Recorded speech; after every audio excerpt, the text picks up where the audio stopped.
Tibok ng kanyang puso'y bumilis. Ito ay umaabot sa 200 bawat minuto.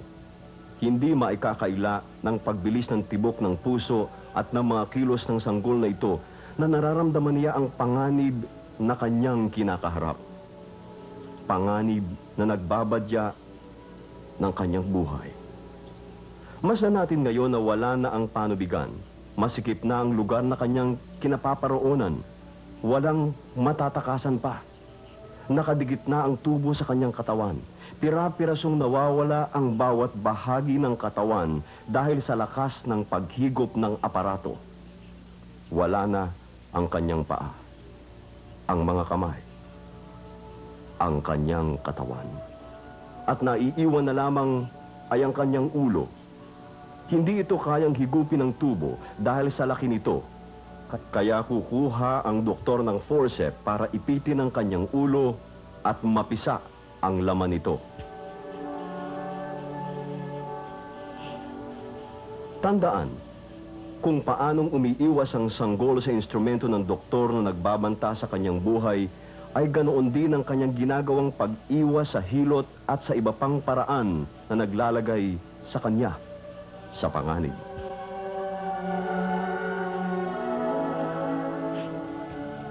Manahimik tayo sandali at magdasal.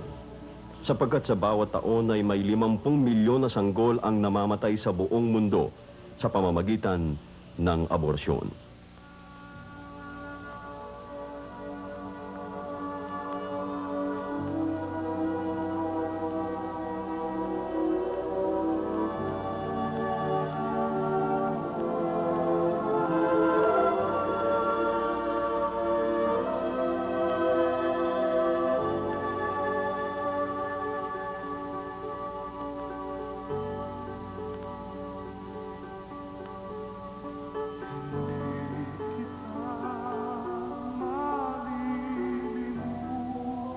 Mga panalangin.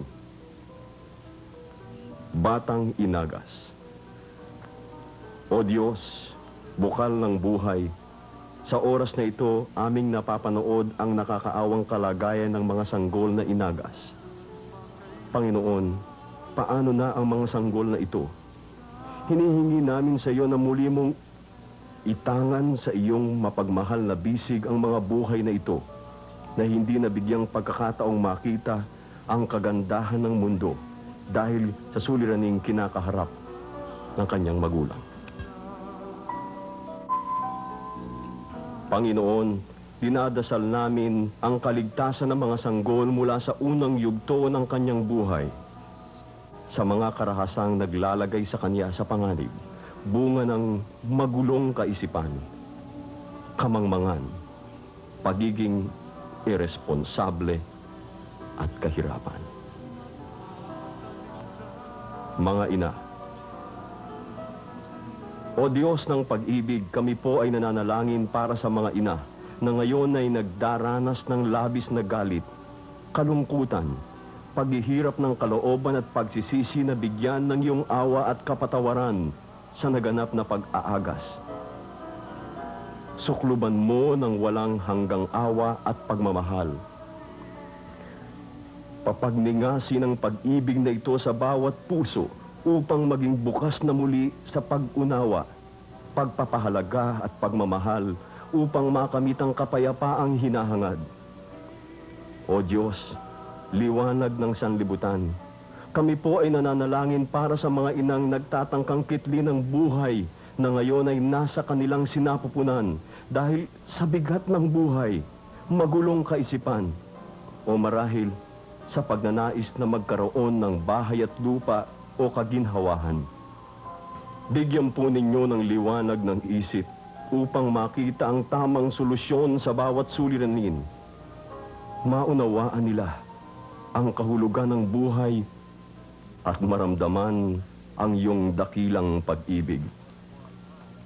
O mga ina, kung makapagsasalita lamang iyong anak, marahil kanyang pakiusap. Inay, mahal na mahal kita. Ibig ko sanang mayakap ka at maipadama sa iyo ang aking pagmamahal. Sana'y pag-ibig ang mangibabaw sa iyong gagawing pagpapasya Hindi ang takot, inay. Pag-ibig, inay. Pag-ibig.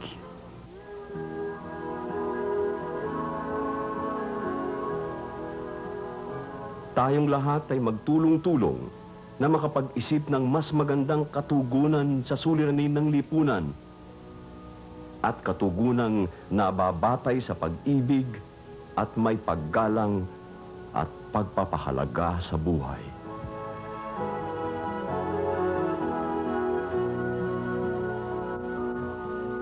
Tayong lahat, alang-alang sa kinabukasan ng sangkatauhan, ay magtulong-tulong upang mahinto ang pagtitil sa binhi ng buhay.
Sikat ng araw at tubig.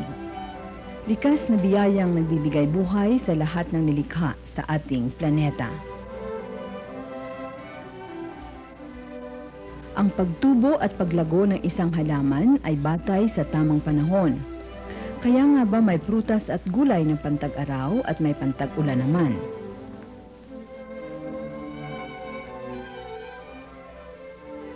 Magkatulad ang ikot ng panahon at ang siklo ng babae.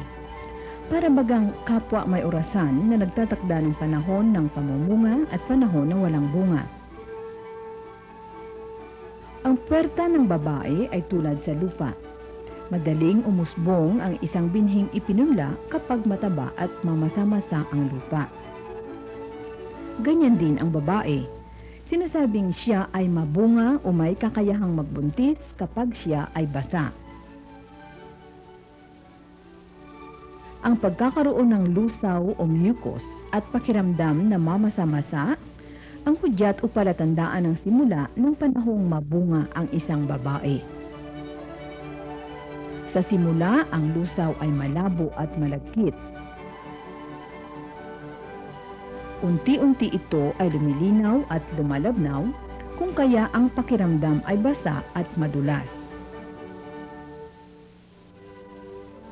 Ang siklo ng tagtuyo at tagbasa ay nagsisimula sa pagreregla, ang kadalasang napupuna ng isang babae. Mayroon itong 4 na yugto. Ang una ay ang paglabas ng dugo. Ang yugto o bahaging ito ay kukulayan natin ng pula. Ang pangalawa ay maikling yugto ng tagtuyo. Wala ang pakiramdam na basa sa puwerta. Kukulayan natin ito ng brown o kulay kape. Ang ikatlo ay ang paglabas